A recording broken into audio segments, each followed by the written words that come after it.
I want to give you all a tour of my granddaddy's old Appalachian barn that he built in the 1950s. He actually referred to it as his crib rather than his barn. That's an old Appalachian term for a farm building a little bit smaller than a full-size barn. Let's go inside the first room.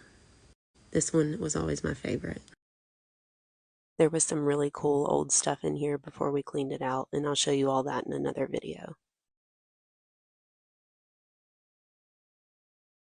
An old hand of tobacco was still in here and we kept it. This is while standing inside, and there's a loft up at the top. And this little mini door near the ceiling.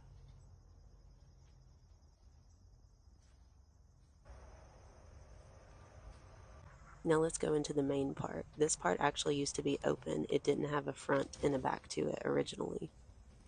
There's deep groundhog holes all through here. He used to store lawnmower parts on those shelves in the back.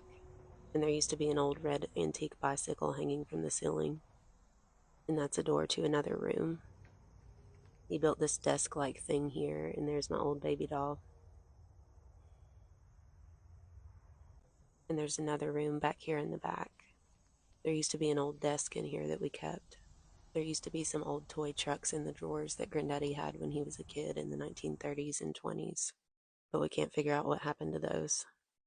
All these weeds are growing in here. It's strange to see it like this. There's another loft on that side. I always thought those were so cool. And there's a bunch of old wood in the rafters still. I love the old wooden locks on the doors. We've actually been trying to take this apart and rebuild it.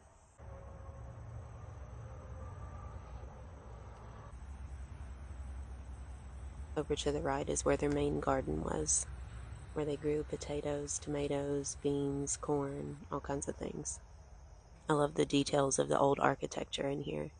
I'm sure he got a lot of these ideas from older barns he'd seen growing up.